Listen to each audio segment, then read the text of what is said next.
Hi, Zephye. Hi, Raki. Lovely to see you. Yeah, thank you so much for being here today. And I should explain that we're recording this. Zephye can't be with us live when this goes out, but Zephye will be checking back on all the comments after this has gone out. So if anyone does have any questions, keep those questions. You can type them into the chat box if they do arise whilst you listen to what Zephye has to say, but you may not get an immediate response, but Zephye will check back and you will definitely get answers to your questions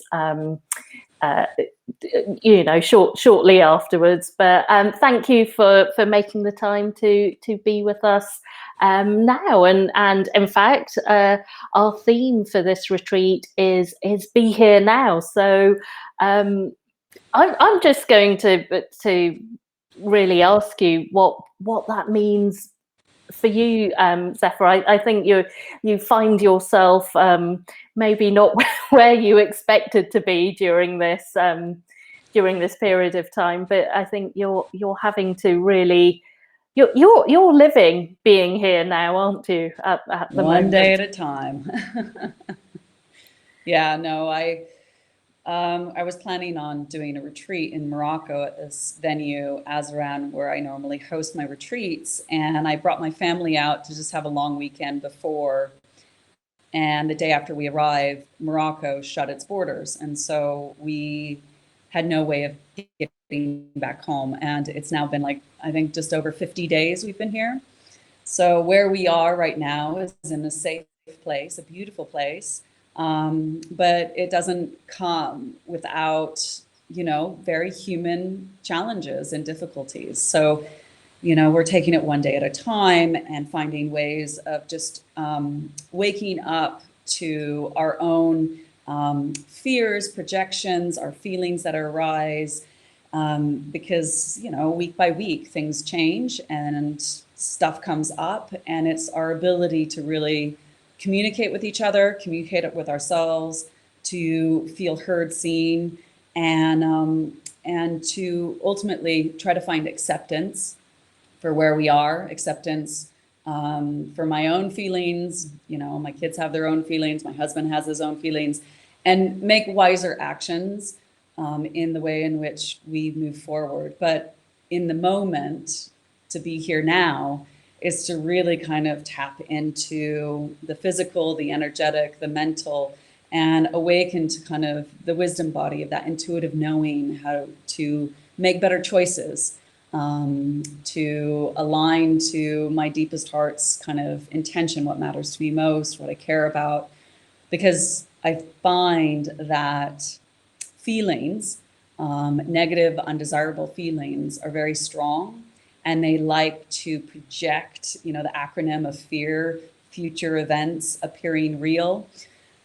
I like to ruminate and catastrophize about the future, and I have to call myself back into being here now and just kind of going, ooh, what are you feeling? And breathe through it and ride that wave of a very strong emotion. And then underneath that, then start to really be honest with a sincere kind of curiosity of, what needs need to be met, Zeph?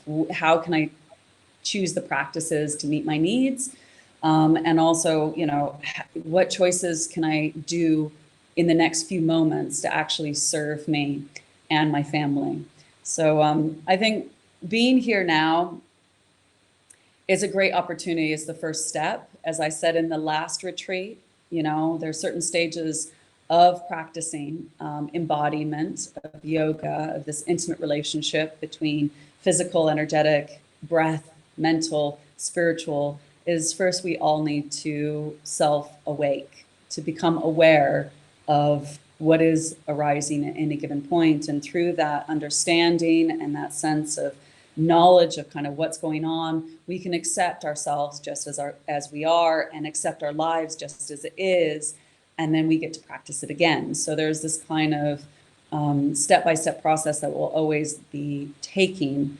But I think it's more interesting really talking about our minds, the yogic perspective, the Western perspective of our minds, and what the teachings say about how to actually work with our own pain and suffering in a very productive way. Because, you know, there's this like, oh, let's all live in our hearts and be here now and find gratitude. And part of me is like, because it's not realistic to me, because I have a very strong negative bias, and there's a sarcasm and a cynic and a strong judgment and criticism that I have to work with. And I think there's a few of us who really have embraced being in lockdown and really love it.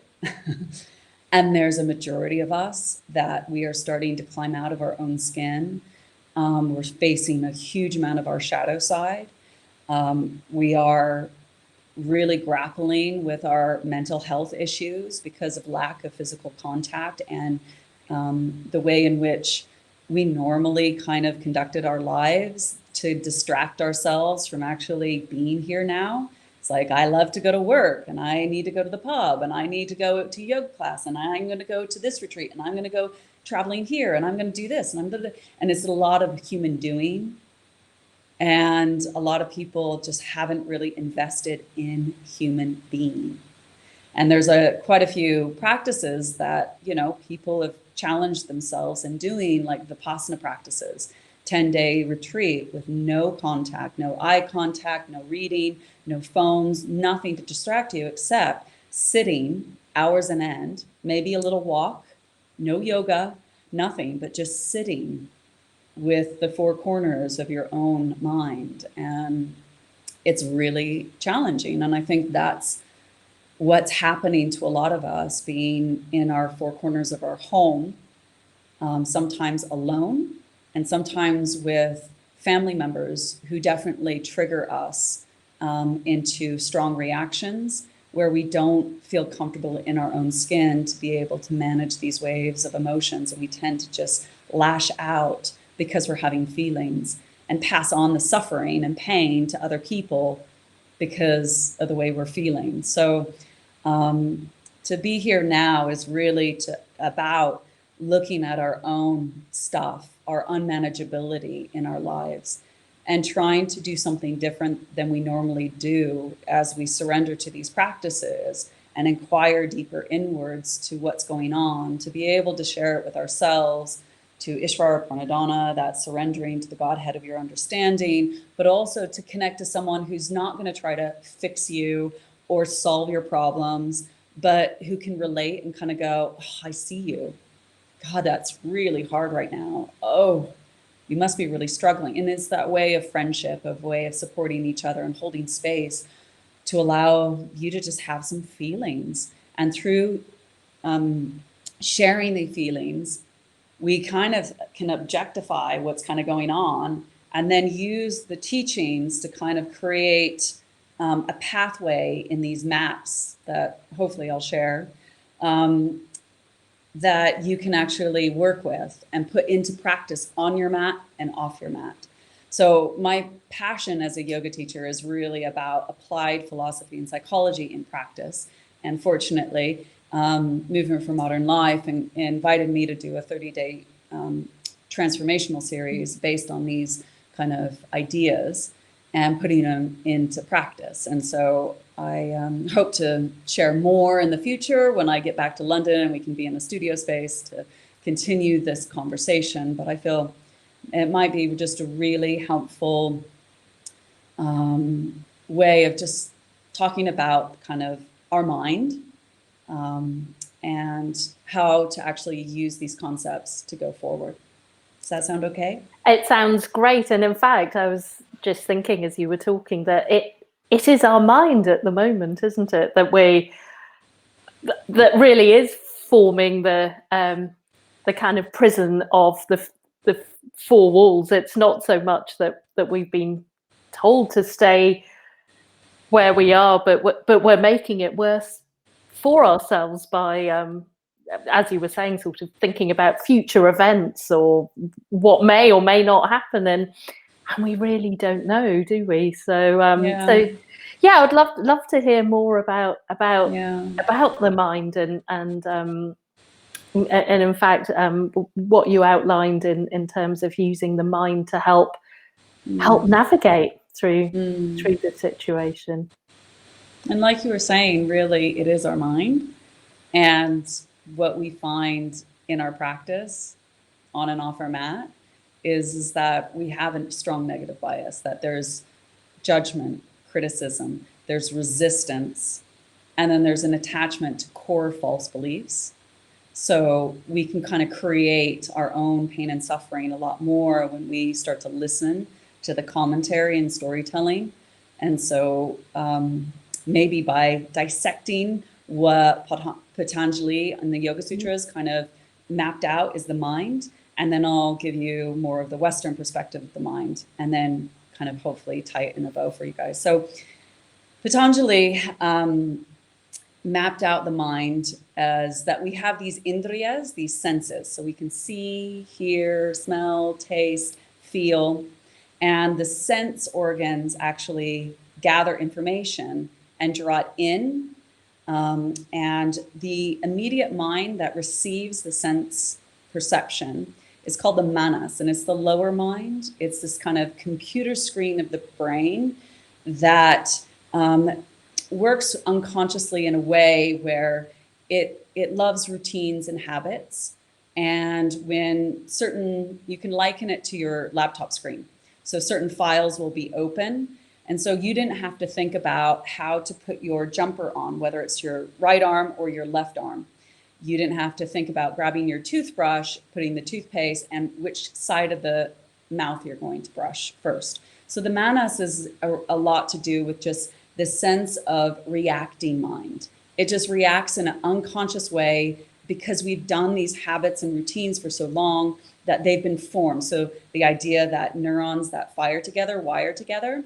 So, you know, our this part of the brain really, depending on its color, how many files are open, it's almost like a stained glass window. And ideally, we want it to be clear, but a lot of the time it's all different colors. So the way that we smell something, it could be changed by our mood, our feelings, something that triggered us. So there's this sense of that the manas, the lower mind that reacts to things, has a certain hue or color to it. Beyond that, in the mind is our chit, our awareness. And in our consciousness, chit, is our samskaras. These are our impressions from prior conditioning, memories, images, and they can be positive or negative. It's our memories, whether it's in this lifetime or previous lifetimes, but there's this kind of memory bank. Vasanas are our habitual tendencies. So the way that you react to anger is very different than the way I react to anger. And then we have these certain habitual tendencies to engage and interface with life, and makes us our own character. Then we have our vrittis. Our vrittis are our roaming tendencies of the mind. These are a habitual way our mind kind of floats off on tangents or gets distracted. And so the idea of, you know, chitta vritti nirodha is that sense of stilling the roaming tendencies of the mind. And then from that, we start to awaken to our vasanas and our samskaras, our memory banks. The other part of the mind that our consciousness holds is the amkara. Amkara is the I maker. It's part of the ego. And it's a more neutral ego that creates definition. So I am Zephye. I am a mother. I am a wife. I am a friend. I'm a daughter. I define myself as the I. I can define myself as I am almost 42. I am quite tired today. I am my thoughts that kind of feel like, oh no, I'm going to get this wrong and it's not going to be perfect. But there's another thought that goes, oh, perfectly imperfect. So I misidentify myself by I am my thoughts, I am my energy, I am my body. And I limit myself in that belief system, but it keeps me kind of going and interacting in life because I kind of go, my body needs to sleep. My body needs to go to the loo. My body needs to eat. My body needs a cuddle. So it's the functioning ego that kind of gets us to relate to each other, but engage in life. So the indriyas, not only we receive information about our environment through this manas, this reactive mind, but it gathers information of these files from our memories, our habitual tendencies, the roaming tendencies of our mind, and our ego. And they open up files on your computer screen. So you actually perceive life and say, the sky is orange. And you're like, pretty sure, Zephye, the sky is blue. And you're like, no, it's orange, because my window screen of my experience is hued. So what we're trying to do is, in practice, is to purify our senses, to kind of work with pranayama, movement, pratyahara of sense withdrawal, of turning our attention inwards, to reduce the distraction of our senses. And then we're trying to calm the manas, because the manas is like so reacting of all the different files. It's like, oh, we should look at this file. Oh, we need to look at this file and this file. And so distracted by the color of that, of all the ego and the memories. So we're trying to actually calm it. So it becomes calm, clear, and transparent. So we are able to dissolve our attachment to the ego limitations. And we're also able to kind of empty and detach ourselves with love from our memories. So the memories don't grab you, pull you down, and drag you against the floor. So there's this sense that, you know, the memories that you have had that really trigger you, that bring you into either a trauma state, or you feel really upset about, or you go into longing, and I wish I did this, that you're able to sense there is this sense of trust and faith within yourself, that shraddha, a courage, that vira, to be able to be brave enough to face some of these challenging things that we're perceiving. And then ultimately remember, smrti, of remembering not just who you are, but what you are. And remembering these tools and techniques are at hand. And then from that samadhi, that absorption, that sense of fully being present, be here now, physically, energetically, mentally, that intuitive knowing, that buddhi awakens. So in the mind, there's this part of your wisdom body of the mind called the buddhi. And the buddhi is that intuitive knowing.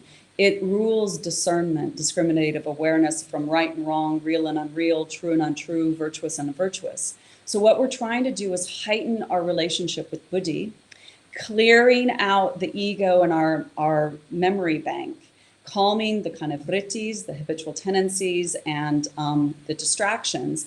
So our clear lens of the way that we perceive life, we're able to sense this clear flow of the light within you, that prakriti, your true nature, and that purusha, pure conscious awareness, that light within you can shine out, and you can also receive wisdom and knowledge and love from others. So there's the sense of the mind being quite an interesting structure. So within the mind, on the Western perspective, we have our prefrontal cortex, and it's the more advanced part of the brain. It lives in the front part. And this is a part of the thinking brain. So it's like the CEO of your office block. It's the top. It's the only, top level, and it's the prime location. And then there's like this workhorse of all the other levels of your office building. And then there's a basement level. So the CEO is really just all about decision-making, the sense of wakefulness, awarefulness, the sense of responsibility of motivating you, and also managing your impulses. But this neuro pathway of being able to be wakeful, be positive, be present, be here now, those same neural pathways actually are used when we worry, when we reinforce shame, when we feel guilt, when we feel fear. And so we ruminate consciously about, oh my God, what's going to happen in lockdown? We're never going to get out of here. And so this part of the brain really relies a lot on serotonin. And it's interesting because about 80 to 90% of our serotonin actually is produced in our gut. So actually our gut becomes our second brain. So if you're not eating right, you're not moving your body to help the peristalsis muscles, move food around and absorb your nutrients, you're not going to have a lot of serotonin. Some of us don't have enough serotonin. We don't produce enough serotonin, or you might not have enough serotonin receptors. So you might have a lot of serotonin, but there's not enough to soak it up. So there's this sense that the prefrontal cortex, to really develop a strong sense of being here now, being wakeful, being embodied, is really to do with your serotonin health. And so your gut health. So it's a whole kind of mind-body experience. So the other part of the brain is the limbic system. And it's in the back of the brain. And this is the feeling body. And the feeling brain is a very primitive one. And it has this deep kind of structure that is responsible for excitement, fear, anxiety, memory, desire. And so it relies a lot on dopamine. And dopamine is a really interesting one because it's a reward hormone. Anything that gives you pleasure, you get it's a dopamine hit. But anyway, so in the limbic system, we have certain structures in the feeling body. We have this amygdala, and a lot of our kind of meditations and our practices is to really calm and awaken the amygdala, where it can respond to stress, and you are able to self-regulate really quickly to be able to calm your reactions. So the amygdala is key in reducing anxiety, fear, and negative emotions. So it's really good to find the techniques and tools to be able to go, oh my gosh, I'm in fear state, or I'm anxious. Okay, what can I do? Breathing practices, anchoring your attention on something and doing practices to be able to calm this down so your whole body doesn't go into a panic attack or anxiety attack. So the amygdala is closely linked with this part of the brain called the hippocampus. The hippocampus is our memory bank, kind of like our samskaras, So the memory bank, what the hippocampus does is it takes short-term memory and pushes save to make long-term memory. Now, it is also a canary in the coal mine, because what it does is the amygdala connects to your senses and senses your environment. And if something triggers the sense to kind of go in a fear-like state, the hippocampus releases all the memories that are associated with sight, sound, smell, taste, and open up all the memories of those to kind of inform the amygdala, saying, you need to talk to the hypothalamus. The hypothalamus is like the military base of the brain. It's like full on, guns ready, just saying, press the alarm, we are ready to nuke something. So it's part of the flee and fight mechanism in your brain. So when this part of the brain gets triggered, it floods your brain with neuroepinephrine, which is mental adrenaline. It triggers attention to the pituitary that shoots down into your adrenal glands, that floods your body with adrenaline and cortisol. So this part of the brain is very reactive to any kind of stimulus that kind of frightens you, that makes you angry. And so it's very reactive. Now, the anterior cingulate in this part of the brain is like the manas. It's like the computer screen of the brain. It talks to the prefrontal cortex and then the limbic system. So the anterior cingulate is this screen in which has these files that are open from our memory, from the amygdala, and from the hypothalamus. So it is a little bit like the manas, which is just like really lovely to study the anatomy of the brain in a Western way, and then look at what yogis kind of figured out by just navel gazing or gazing at their third eye. So this part of the screen has a very strong negative bias, because ultimately what we're trying to do is keep ourselves safe from predators and scary things. So this whole kind of part of the brain is really to reinforce feelings. And it's very human to have feelings. But we don't have the emotional intelligence, I find, to be able to cope with our feelings. We've been suppressing our feelings or doing bypassing of feelings. You know, I just need to be in this bliss bubble or enlightenment retirement. I'll just do my practices and meditate on my heart and heart opening practices, and I will, you know, not have to feel anything. Or I'll do a very strong vinyasa practice and run away from my feelings. You know, like I see people doing chaturanga and upward dog, like just like without even breathing, without even thinking about it. I'm like, what are you running away from? Well, a lot of the time they're running away from the feelings. They're running away from their harsh judgment, their criticism, their resistance, their attachments. So it's a really interesting one with regards to kind of giving you more information in just a second about the feeling brain. But there's another part of the brain that is so crucial to this whole kind of understanding. And it is called the striatum. The striatum part of the brain is slightly between the prefrontal cortex and the limbic system. And it's almost like the limbic system is the workhorse of your office building. And then the striatum's like the basement, like really sub-basement. Because this part of the brain it has no regards for long-term consequences. It's not conscious, doesn't really care about you, not interested. All it wants is dopamine. So dopamine, again, is that reward hormone. And the striatum rules routines, habits, and impulsivity, and that kind of sense of enjoyment, desires, etc. So it has one part on the top. It's called the dorsal striatum. And the dorsal striatum is the circuitry around routines that become habits. And this gives you a dopamine hit. So say, for instance, putting on your jumper. You don't have to think about putting on your jumper. You've done that so many times, it's become a habit. You haven't thought about brushing your teeth. It's a habit.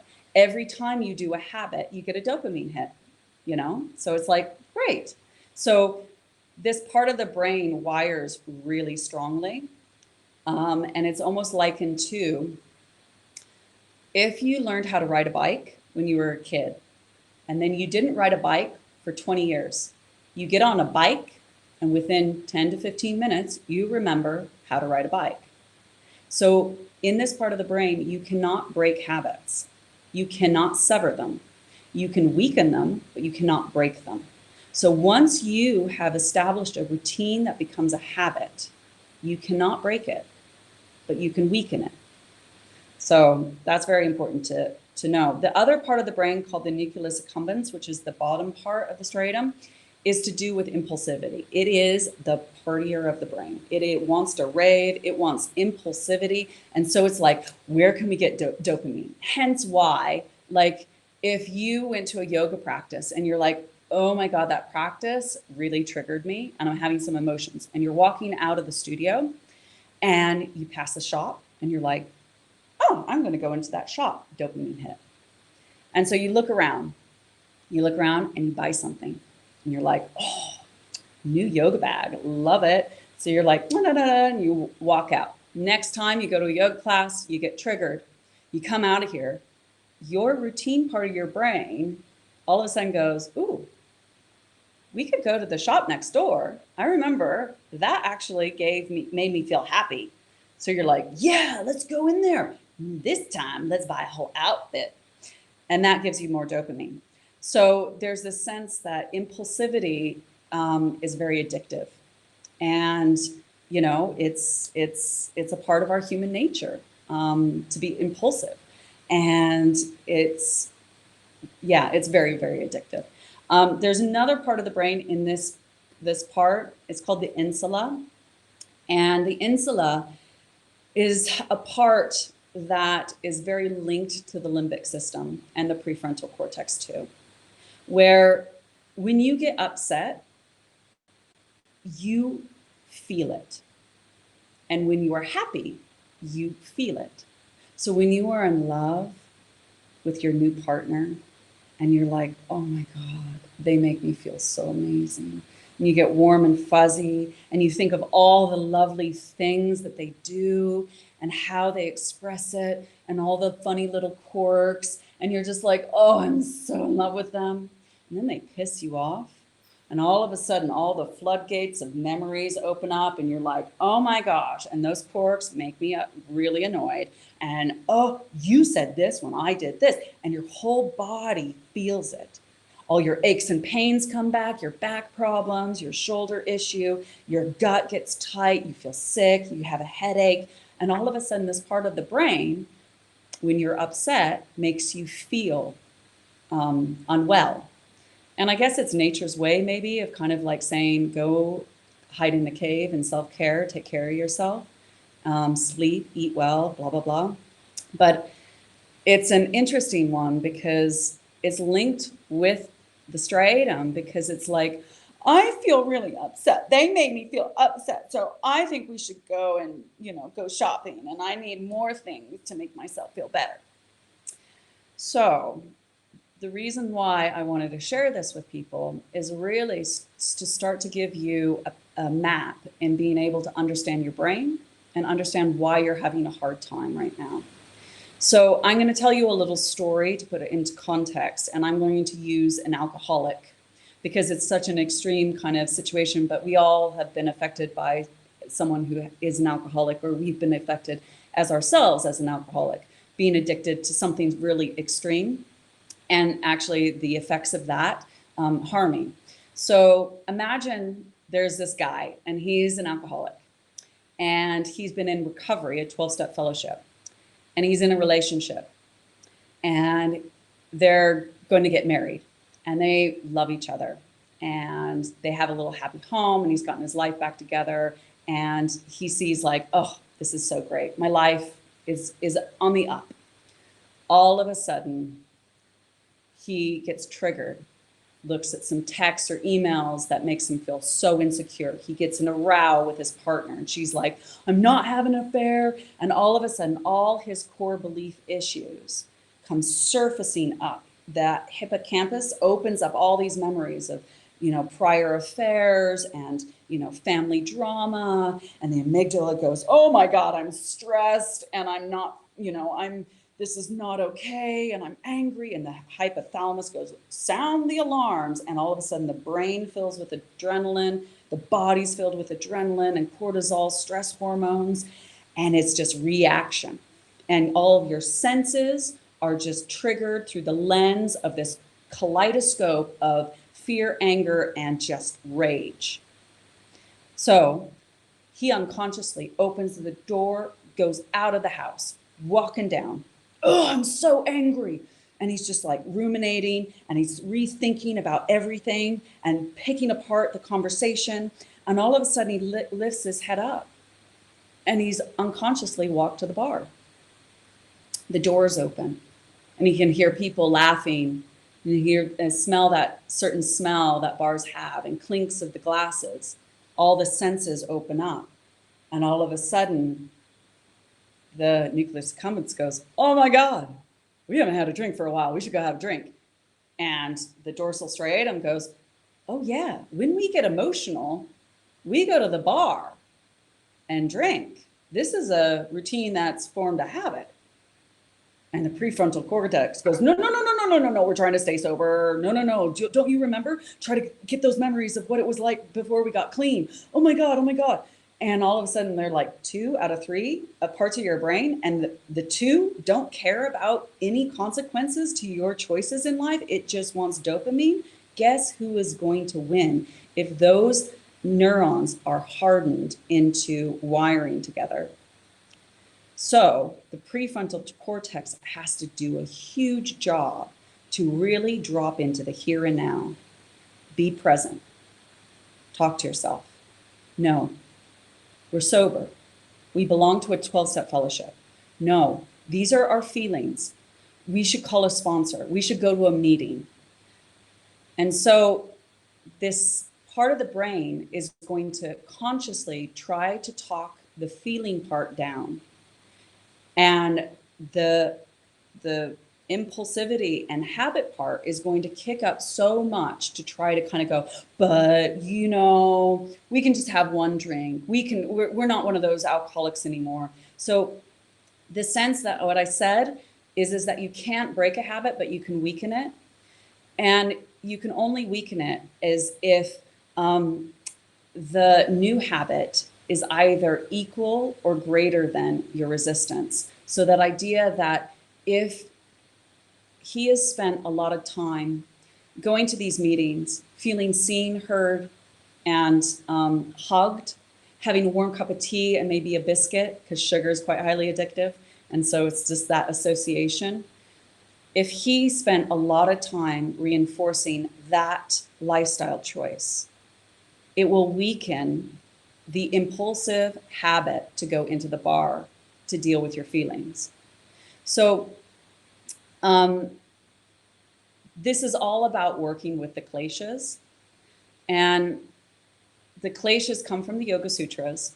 And really, the Yoga Sutras should have been called Kriya Yoga, in my opinion, because tapas is practices that create heat for positive change.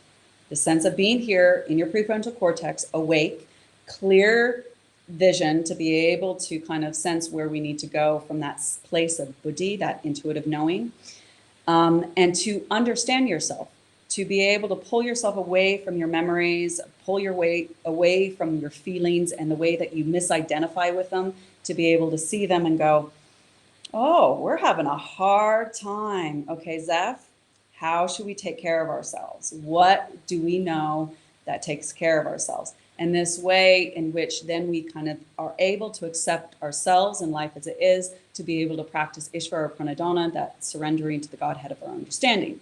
So working with the kleshas are our mental emotional afflictions that we're going to have to face, because we're going to be faced with obstacles.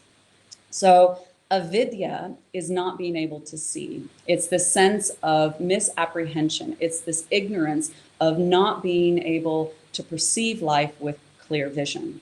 So ignorance. And then we have asmita, which is linked to the amkara. So it's a distorted sense of the ego called asmita.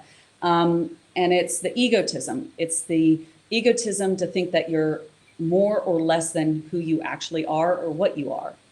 And then we have raga. Raga is previous experience pleasures. These are the kind of dopamine hit of like, ooh, shopping, ooh, wine, ooh, food, ooh, sex, ooh, yoga, ooh, exercise, overworking, whatever gives you pleasure. And sometimes negative things give you pleasure. You chase and become attached to. There's this craving, this longing, this pulling you out of the now into kind of desiring something other than this that brought you pleasure. Or we go into dvesha, and dvesha is avoidance. It's this anger reaction of no and blaming and judging and this no, this aversion. I don't want to ever feel like that, so no. And then we have abhinivesha, which is the fear of death. And I think in the wise as well as the naive, we all have a primitive fear of dying and losing something. And it's healthy to have a certain amount of fear, but when it goes into, I'm so scared of life, you know, there's that sense of being trapped into this attachment to me, mine, and I. I don't want things to change, you know, and I can kind of liken it to like my first husband died about 8 years ago. And then quickly after that, 6 months later, I fell in love with my second husband. And there was a huge part of me that would like grasp him because my raga was like, I love loving you. I love the way it makes me feel. And there's this aversion to being like, you better not die. And there's this abhinivesha of like, oh my God, you know, over that fear, the acronym of future events appearing real. It was like, you're going to die too. And this is how I'm going to feel. And this is what I'm going to look like at your funeral too. And it's just like this rumination of like, wah. So there's a way of working with this. And it's actually working with the kleshas in such a way and the Kriya Yoga. So I'm going to work through this like wheel of suffering, of how we suffer. So avidya, ignorance. I'm really, from your face, Zephye, I don't think you're getting what I'm saying, and you're not really liking my workshop that I'm doing. And all of a sudden, I start having some feelings unconsciously. All of a sudden, my habitual tendencies to react to your facial expressions are like, oh no. And that goes into the grooves of my chit in my consciousness, where all my samskaras and my memories are held. And then all of a sudden, the way that I just all of a sudden perceive life, my indriyas, I'm like, oh my God, this is really scary. I'm failing. I'm making mistakes. I'm not being clear. Oh no, no one's ever going to do a yoga class for me again. And all of a sudden, this goes into a huge sensation in my body. Oh, and that creates this bhava, this feeling, and this rasa, this emotion that I don't want to deal with. So I go into raga. I'm going to have a cupcake after that. Actually, we don't have cupcakes, but my daughter's making banana bread. So I'm going to eat the whole loaf. I have a secret stash of chocolate. Or I'm going to go on Instagram. That will make me feel better. People like me there. And then, or devesha, which is, I'm never going to do one of these again because I totally flopped. And that was so horrible. And it's all their fault. They're so unprofessional. It's not my fault. God, it's all their fault, not mine. And this kind of aversion to taking any responsibility or seeing, And then, so what this does is it goes into the amkara of the eye maker. Like, I am a rubbish teacher. So that asmita that distorts who I am and kind of limits my belief system of who I am and attaches to this really deep core false belief that I am not enough as I am. I'm not smart enough. I'm not pretty enough. I'm not the right age. I'm not the right color. I'm not the right ethnicity. I am not the right, blah, blah, blah. So then all of a sudden it goes into abhinivesha. And this abhinivesha is the fear of loss or death. Like, if I let go of this narrative, this way of limiting the belief system of who I am, that I am this piece of poo, then who am I? Without holding on to my stuff, who am I?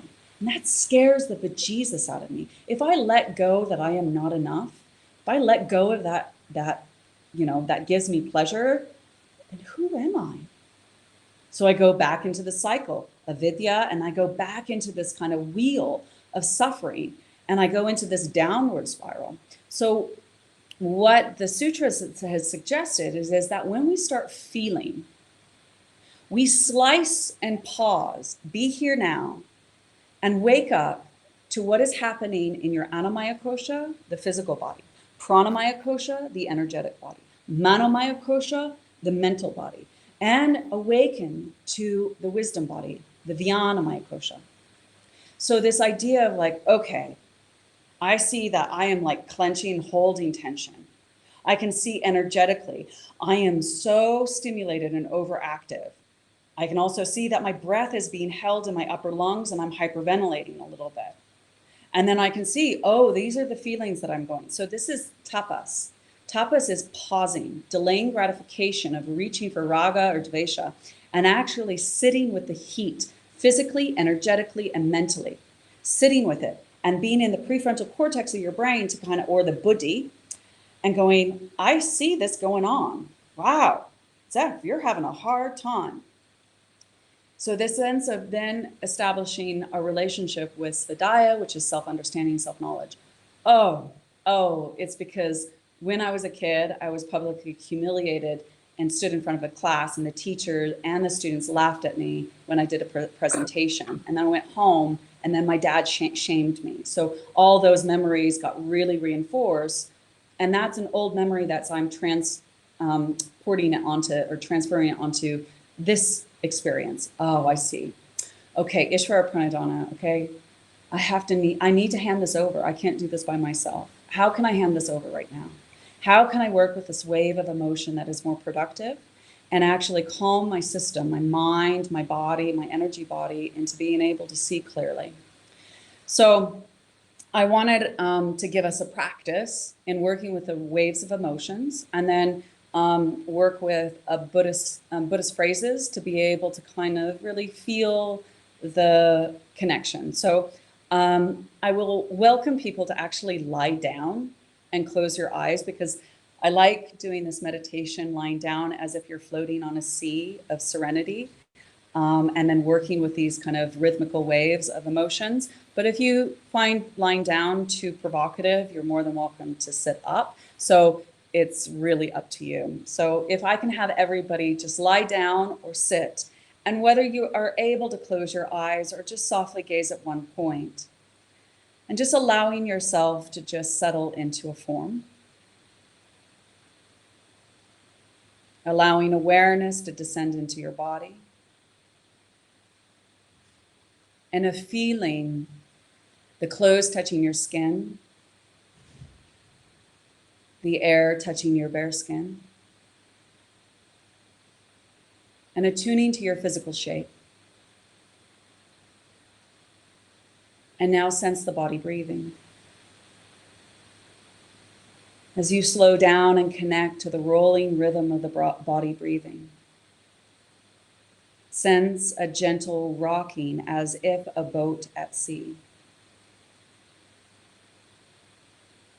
As the mind turns to focus on the rise and fall of the breath, sense that you are gently rocking in a peaceful, tranquil ocean. That you are safe. And you decide to dive deeper into your meditation. So as you follow the dive into the inhale, as it descends from the crown down to the pelvic floor, as you follow the exhale, as the breath ascends from the pelvic floor back up to the crown of the head. As you inhale again, dive and say to yourself, calm. And as you exhale, ease, ascend back up to the surface. Inhale, dive deep, inhale, calm. Notice the unique sensations that arise. And as you exhale, sense yourself ascending back up to the surface with ease.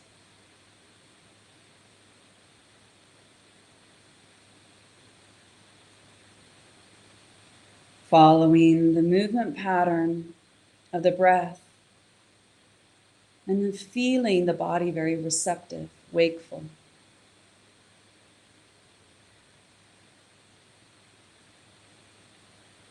Sense yourself willing to release into this moment.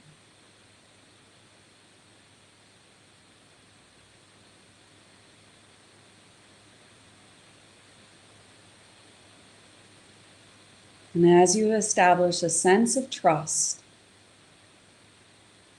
cast yourself out into the ocean, embarking on a journey into the emotions that you find hardest to navigate with. Sense yourself in a clear, warm blue ocean swimming. And know that you are safe, as this ocean is one of loving awareness. But I'd like you to connect to your unpleasant and undesirable emotions. You cannot be fixed or rescued. However, you can learn to surf the waves of your emotions as they rise and fall.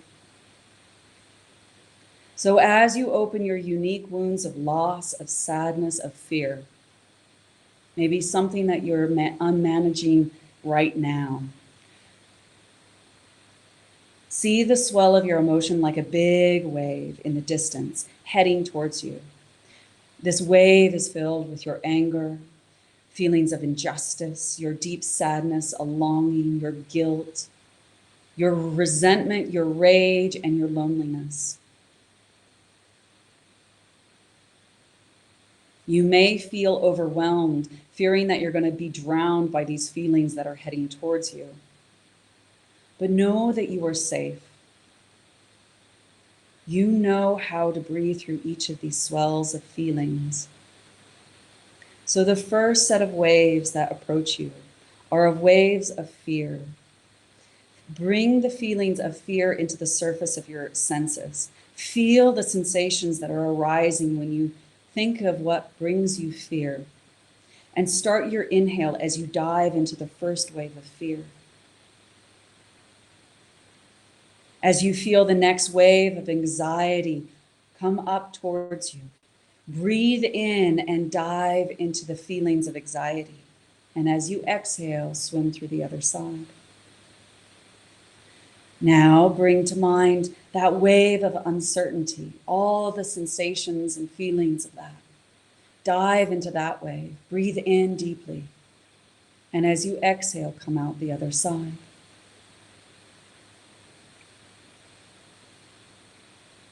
The next set of waves are waves of sadness and grief and loss. See them rolling towards you. Feel the feelings that are provoked by those words. Breathe in as you dive into the first wave. As you exhale, pierce through the other side. A deep breath in as you dive into the next one. And as you exhale, out through the other side. The next wave, feel your sadness, grief, loss. Breathe in. Exhale. You surf out the other side. These next set of waves are waves of anger, resentment, harsh judgment. Call to mind those memories, images, people, places. Breathe in the feelings of your anger and resentment and harsh judgment as you dive in. And as you exhale, come through the other side. Breathe in and out with ease.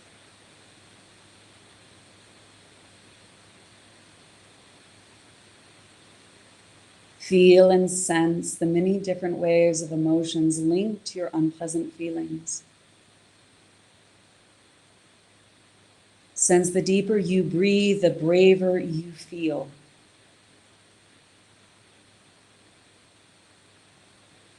The courage in facing what sometimes feels so immense, the storm so big it's too much for one to bear.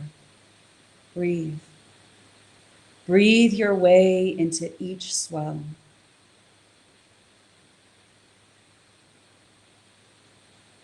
And noticing the waves becoming smaller, more manageable, as you learn to surf the waves of your emotion with ease, as they slow down, and the intervals become longer.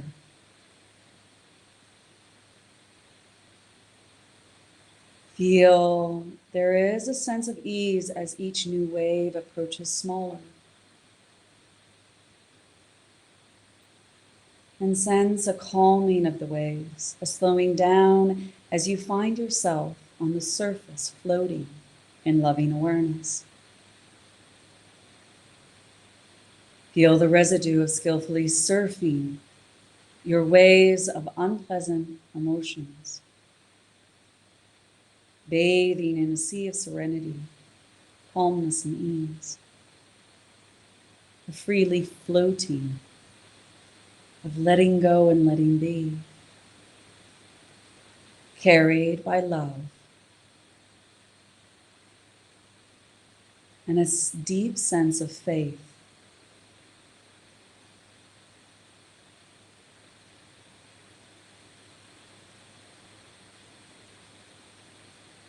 And as you remain still, reflect on how well you have managed to surf the waves of your emotions, sensing the residue of your practice drawing you back to shore, following the tidal pull of your inhale and exhale, deepening the inflow and the outflow. And slowly start to wiggle your fingers, your toes, your wrists, your ankles. Maybe give your body a good stretch. Cathartically trying to release some residue of that practice. And then coming into a seated position. And as you come into a seated position,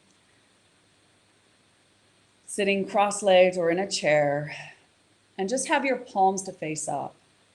I'm going to bring my palms up so you can see me. So as you have your palms face up in your lap, closing the eyes, And just notice what it feels like to be in your body right now. To feel more fully, to breathe more fully, and to awaken more fully in this moment. And now place your right hand on top of your left hand, a compassionate holding. Feel the warmth of your hand, the touch. And say to yourself, may I be safe, healthy, happy, and live with ease.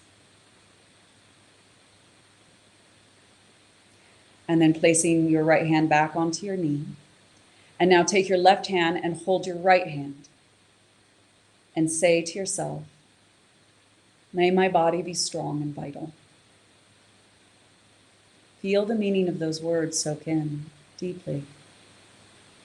Place that left hand against your thigh and take your right hand to your left shoulder and feel the support of your hand like a friend. And say to yourself, may I be free from inner and outer harm. Place that hand back to your lap and now take your left hand and hold your right shoulder. Feel that support and say to yourself, may I find peace in the midst of life's greatest challenges. Now take your right hand and cross your forearms and hold both shoulders now and feel a sense of hugging yourself, that warmth and care. And say to yourself, may I accept myself just as I am.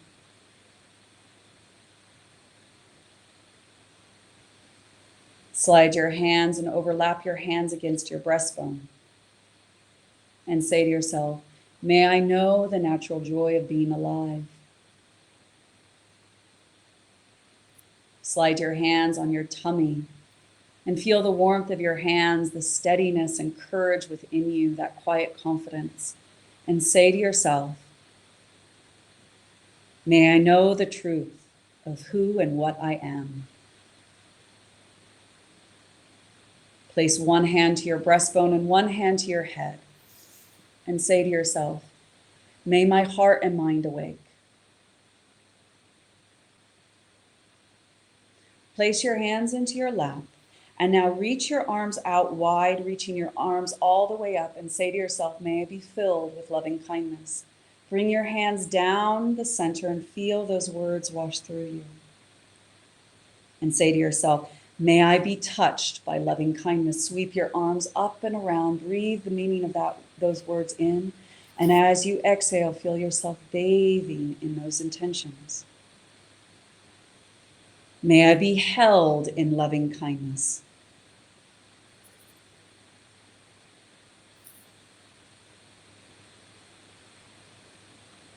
May I know loving kindness.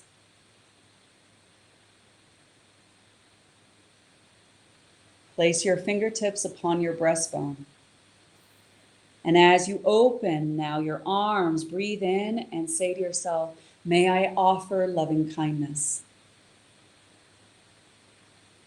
Bring your hands back to prayer position. And as you gaze into your own heart, gazing into your own vulnerability, your shadow, your darkness, your judgment, your criticism, your resistance or attachments to core false beliefs, ask yourself, what do you need right now in this moment to restore you to a state of serenity, sanity, and peace? Use a word like self-compassion, self-acceptance, self-forgiveness. It might be strength or courage, creativity, inspiration, healing, well-being, trust, faith. Use a word that touches your own shadow side, the own darkness of your cracks. What do you need in this moment? Be here now.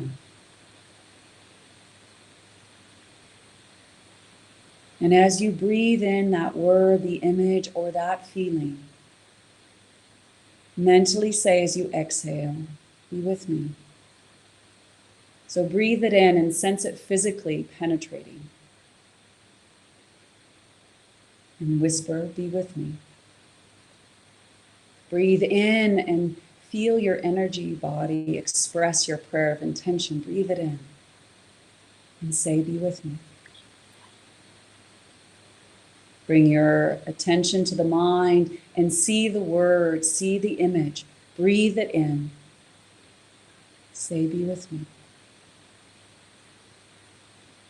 And as you smile, gazing into your own heart, quietly saying to yourself, with great respect and love, I honor my heart, my inner teacher.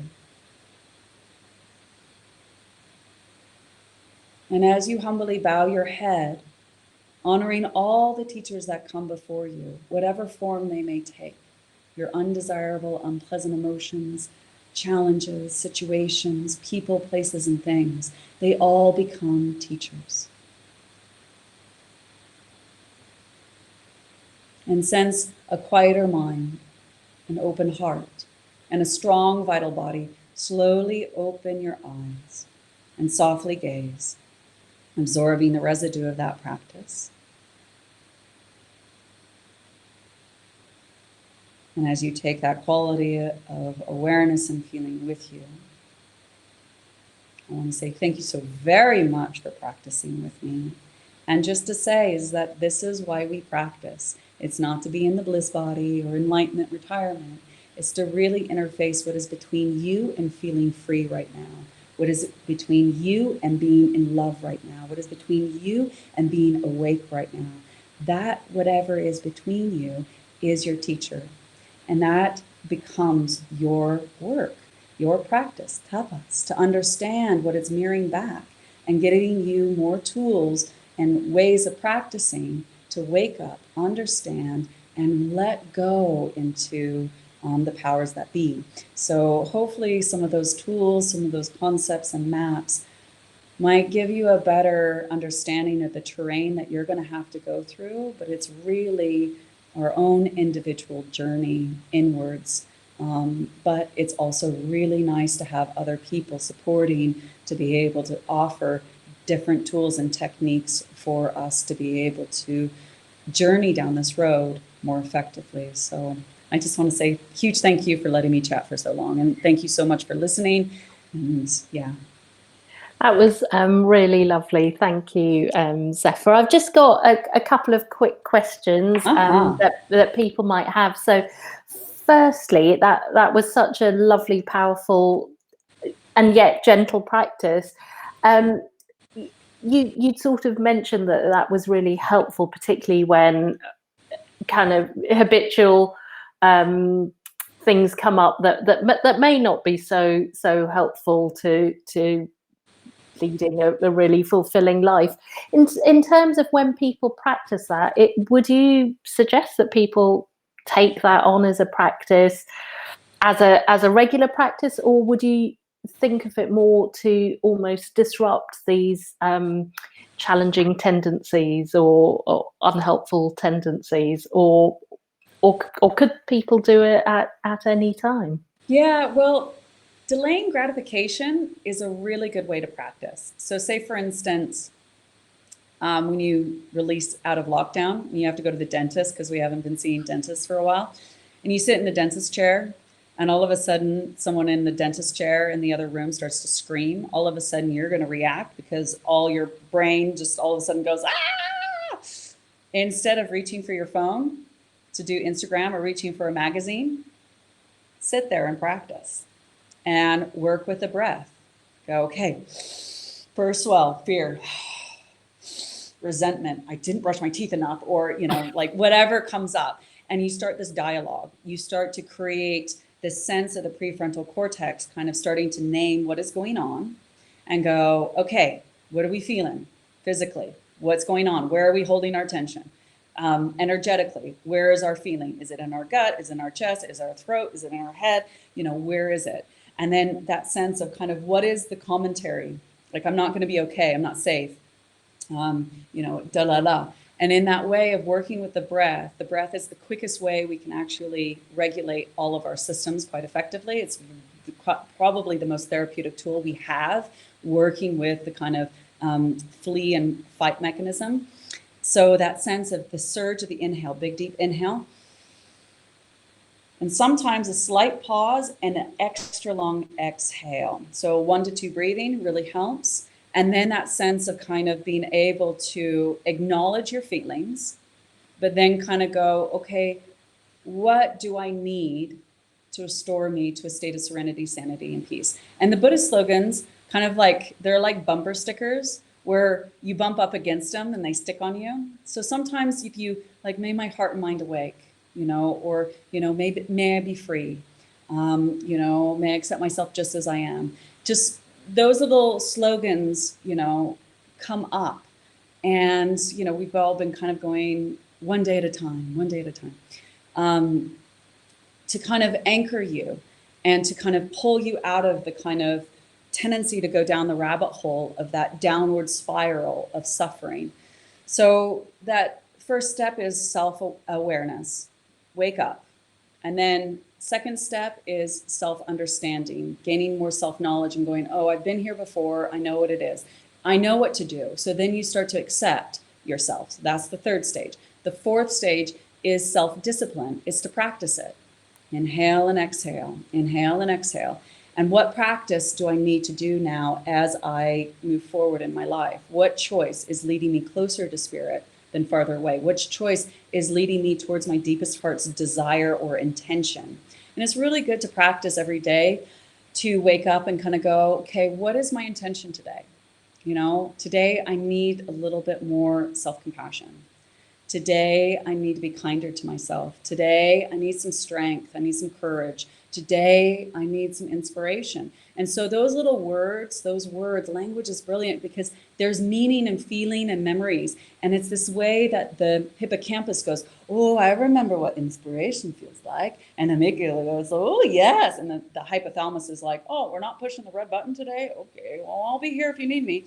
So there's this sense of clearing our reactive mind. So we're able to kind of lessen the misidentification of our ego, the ankara, and our memories aren't triggered as much. And we can see our habitual tendencies and what's working for us and what's not.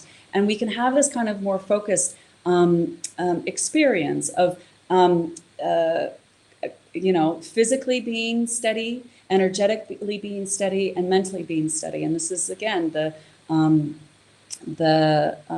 what the sutras were all kind of talking about is really how do we be here now, and now yoga begins. It's not just on your mat, but the first word in the sutras is now yoga begins, because right now is happening and now is happening. We can have this this intimate relationship to whatever's arising, and usually the best portal into really waking up is the breath.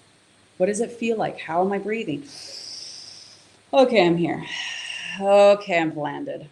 So I think delaying gratification is a good practice.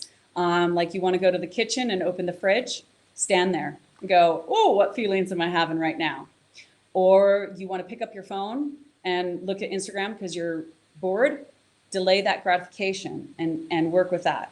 You know, like go on Netflix because you're like, someone told me you have a great binge series to watch while I'm in lockdown. And just delay gratification for a second and check in. You can act out on your impulsive or your habit, but delay the gratification so it weakens it. And you have more choices to kind of go, should I do a yoga practice? Should I eat healthy? Should I go and meditate? Should I go for a walk? Should I just ask someone for a cuddle, like a friend? Should I call and reach out to someone who I really connect to, that, you know, makes me feel warm and fuzzy inside, who doesn't shame me about me having a hard time? So there's just more opportunity to create space between the way you react to life to then respond in a way that is aligned kind of really to your deepest heart's desire or longing or intuitive nature. Does that make sense? Yep, that was really lovely and really helpful as well. I will put a link to the transformation course again in the comments. I think a lot of movers have redone the course recently, but there are individual classes within that course as well that people can revisit and try. So I'll put that link in so people can find that, and that is filled with lots of great insights in there as well. But thank you. And if people want to kind of listen to this again, I wrote a blog on my website, zephyeyoga.com, and it's I Am an Addict, because I'm an addict. We're all addicts because of the network of our brain. But I go through this kind of process of the yoga perspective and the Western perspective, and I explain it, and there's visuals. So if you're someone who's like, oh my gosh, I need to listen to this again, and you might want to see some visuals. Also, another really good book I would recommend people is The Upward Spiral by Alex Korb, Korb, The Upward Spiral. You can get it on Audible as well as on paperback. He's a neurologist, and it's about the habits of anxiety, depression, and addiction. And this is where I got all my research from. And this is what I've been teaching a lot of my students privately, as well as I've been teaching for the past 18 years in the private treatment centers, working with people from all different addictions, all different kind of mental health issues. And by just explaining what is going on, gives people kind of like, oh, it's not just me. It's more of like, oh, it's just my brain. And it's not my consciousness, and it's not my intuitive nature. It's just my brain's neural network.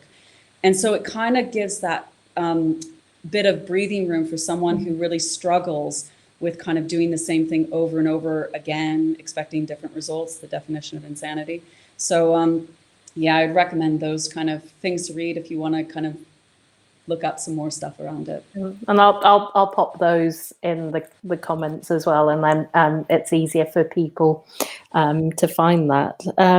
But thank you so much. That was really useful and lots to ponder on, and I think really helpful, particularly when people are beating up themselves. That there are things that we can all do to give ourselves that breathing space, and also to understand these are natural processes, and we can use natural processes to also not give in to our less helpful tendencies. But thank you, and thank you for your time. It's been really lovely chatting with you. Thanks so much for having me again. I really appreciate the opportunity to share what I love to practice and what I love to teach.